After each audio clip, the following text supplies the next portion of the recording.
Timeline, 5000 ans d'histoire, Richard Fremder.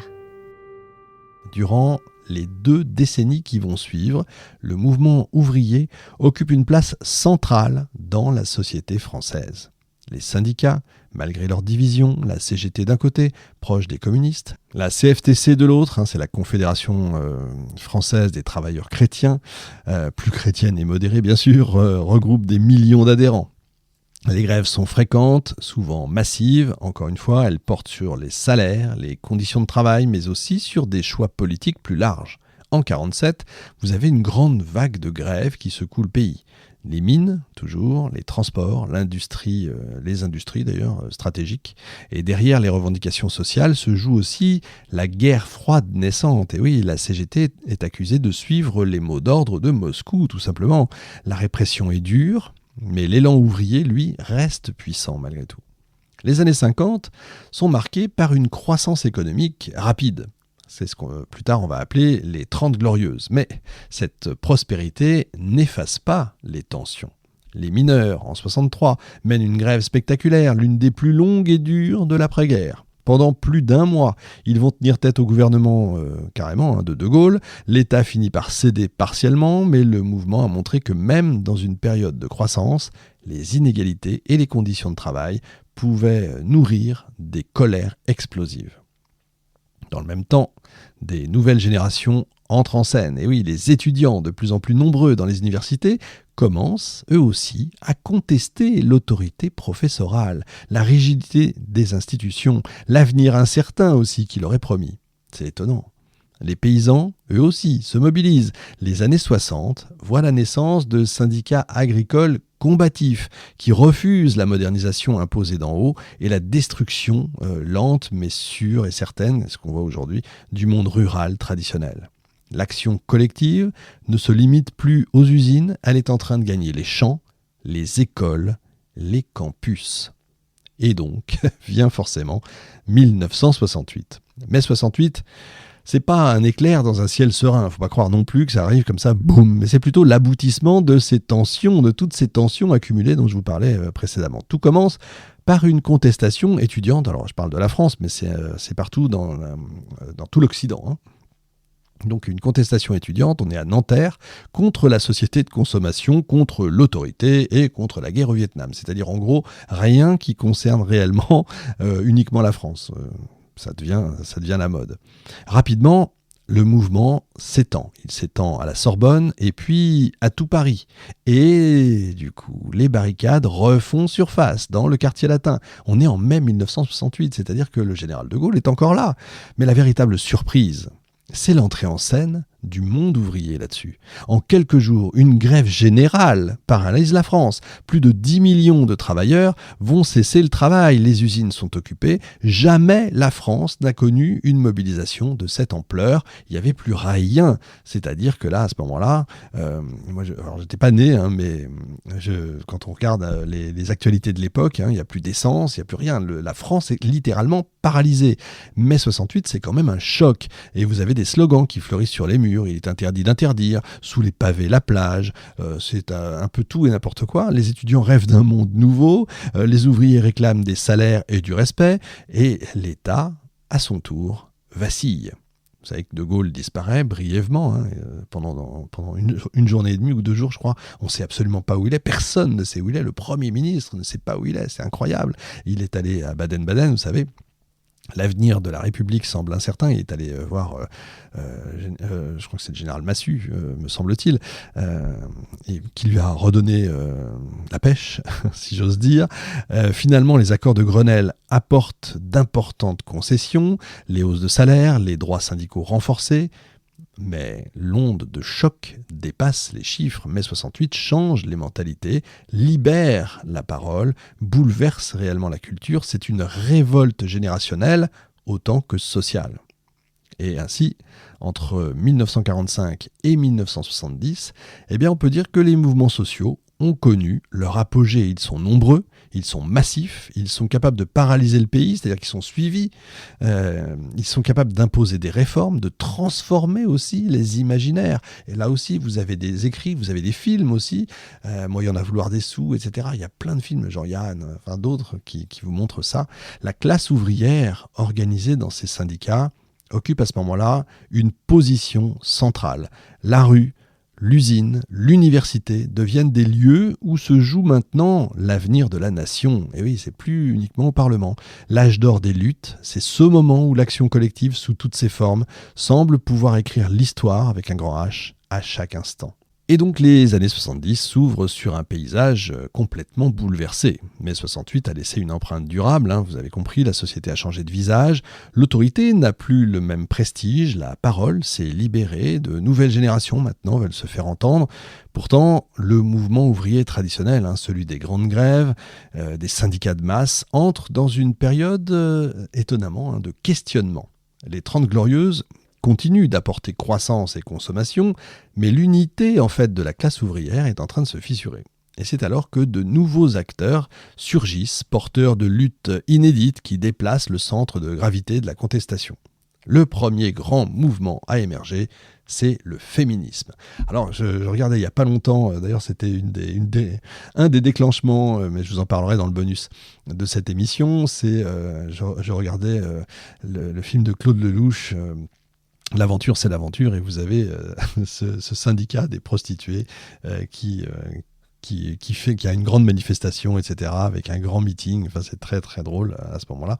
Alors c'est vrai que les femmes ont toujours participé aux luttes sociales, même sous la Révolution, même avant, bien sûr, mais elles étaient souvent reléguées en fait à l'arrière-plan ou un peu invisibilisées, si vous voulez.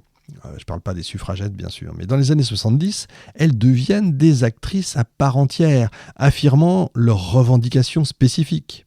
En 70, la création du MLF, le Mouvement de libération des femmes, c'est fort comme titre, marque un tournant.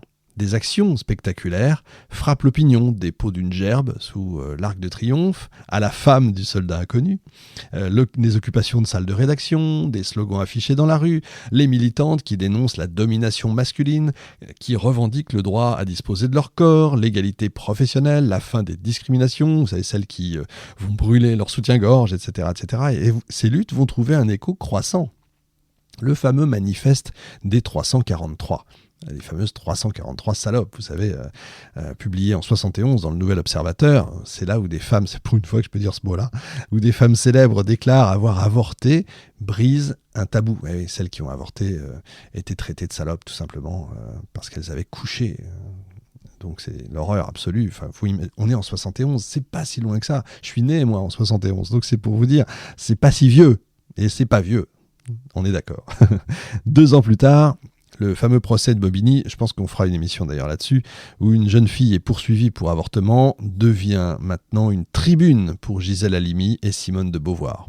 Finalement, la loi Veil de 1975, qui légalise l'interruption volontaire de grossesse, le fameux IVG, apparaît comme une victoire majeure. Mais au-delà de cette conquête, c'est toute une culture qui est en train de basculer. Désormais, l'égalité femme-homme, homme-femme comme vous voulez, est au cœur du débat public et le mouvement féministe s'impose comme une force durable de transformation sociale. Et parallèlement, vous avez une autre voix qui est en train de s'élever, celle des travailleurs immigrés. Depuis les années 50, la France a fait appel massivement à une main-d'œuvre qui vient d'Afrique du Nord, d'Afrique subsaharienne et du Portugal. Ces travailleurs occupent les emplois les plus durs, les moins payés dans les usines, le bâtiment notamment, et certains services, mais notamment les usines et surtout le bâtiment. Logés dans des foyers insalubres, confrontés au racisme quotidien, ils restent longtemps invisibles dans la société. Il suffit de voir ce film extrêmement dur, je crois qu'il date de 75, Dupont-la-Joie. C'est un film terrible à regarder, encore aujourd'hui épouvantable, mais qui dit énormément de choses. On est exactement là-dedans, c'est vraiment ça. À partir de 73, la donne va changer. Vous avez des grèves qui commencent à éclater. Justement, c'est pour ça que ce film est fait. Donc des grèves éclatent, notamment dans l'automobile, chez Talbot, Renault, Peugeot, Talbot, qui est une marque qui n'existe plus, où les ouvriers immigrés jouent un rôle moteur. Ils vont réclamer l'égalité des salaires, de meilleures conditions de travail, mais aussi la dignité face aux humiliations racistes. Et là, vous allez voir, si vous regardez ce film, Dupont-Lajoie, il faut le voir pour comprendre en fait l'époque. Vous allez comprendre ce que c'est réellement le racisme. En tout cas, ces luttes surprennent parfois les syndicats traditionnels qui peinent justement, et c'est pour ça que c'est la cassure, qui peine à intégrer cette nouvelle force. Ils ont du mal à la canaliser, à la comprendre. Mais ça marque une étape décisive. La classe ouvrière n'est pas homogène. Elle est traversée de différences de langue, de culture, de statut cette fois. Les grèves de travailleurs immigrés rappellent que l'histoire sociale de la France, c'est aussi une histoire de migration, d'intégration, de confrontation. Et en même temps, vous avez la jeunesse qui continue, qui poursuit l'élan de mai 68. Les étudiants continuent de se mobiliser, faut pas croire, pour la réforme des universités, contre les sélections, pour une démocratisation de l'enseignement. Contre les sélections, vous voyez, c'est à partir de ce moment-là, je ne veux pas dire, mais qu'on commence à baisser un tout petit peu dans les classements PISA, vous voyez. Les lycées, et les lycéens même, descendent dans la rue, parfois en lien avec les ouvriers, parfois pour leur propre cause. J'ai vécu ça plus tard. La jeunesse devient un acteur politique à part entière, visible, bruyant, souvent déroutant pour les générations plus âgées, c'est vrai. Elle incarne une soif de liberté, une exigence de changement qui dépasse la seule question sociale pour toucher aux mœurs, à la culture, à l'écologie naissante aussi. Au milieu des années 70, du coup, le paysage des mouvements sociaux a profondément changé. Les grandes grèves ouvrières existent toujours, mais elles ne monopolisent plus l'attention. Vous avez de nouveaux acteurs qui occupent la scène, donc les femmes, les immigrés, les jeunes, et ils portent des revendications qui, cette fois, dépassent le cadre du travail pour toucher à l'intime. Ça, c'est nouveau, à l'égalité, à la dignité. La rue devient le lieu où se joue non seulement le rapport au pouvoir, mais aussi à la redéfinition des identités et des droits. Et à la fin des années 70, la société française bascule. La croissance des 30 glorieuses s'essouffle, c'est terminé. Vous avez le choc pétrolier de 73 qui marque évidemment un tournant. Chômage de masse, inflation, incertitude, ça ce sera une émission à venir à faire. Dans ce contexte, les luttes sociales changent de visage. La classe ouvrière demeure active, mais elle n'est plus toute seule au centre du jeu. Vous avez d'autres acteurs, d'autres causes qui vont émerger, qui reflètent la diversité des fractures de la société. Les paysans prennent une place nouvelle dans le paysage des contestations. La modernisation agricole, qui a été impulsée par la politique européenne déjà, et l'État français, bouleverse le monde rural. Les exploitations se mécanisent, s'agrandissent. Vous avez des petits producteurs qui disparaissent, les campagnes qui peu à peu se vident. Face à ces mutations brutales, les agriculteurs vont se mobiliser. En Bretagne, dans le sud-ouest, des manifestations éclatent, parfois violentes. Les tracteurs envahissent les routes, les paysans déversent du lait, bloquent les préfectures. Et derrière ces actions spectaculaires, vous avez toujours ce même message qu'on entend encore aujourd'hui, nous ne voulons pas mourir. Le syndicalisme agricole, avec la FNSEA, mais aussi la Confédération paysanne, naissent et devient une force sociale redoutée. Parallèlement, une cause nouvelle est en train de surgir, l'écologie. Une nouvelle lutte qui était marginale jusque-là, elle s'impose de plus en plus sur la scène politique à partir de luttes locales contre les centrales, ou les projets industriels qui sont jugés trop destructeurs. À Plogoff, en Bretagne, la mobilisation des habitants contre une centrale nucléaire devient emblématique. Il ne faut pas non plus oublier l'Amoco-Cadiz, ça pour les plus jeunes, c'est un pétrolier qui vient s'échouer sur les plages de Bretagne, avec une marée noire terrifiante, épouvantable. Là j'ai vécu, pour le coup, j'ai connu, j'ai entendu, vu toutes ces images à la télévision épouvantables.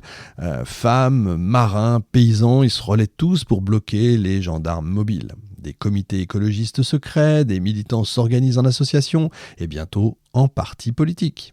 L'écologie, en dénonçant les ravages de la croissance, en défendant un autre rapport à la nature, élargit encore considérablement l'horizon des luttes sociales. Elle introduit à ce moment-là une nouvelle dimension, celle de l'avenir de la planète. Timeline, 5000 ans d'histoire, Richard Fremder.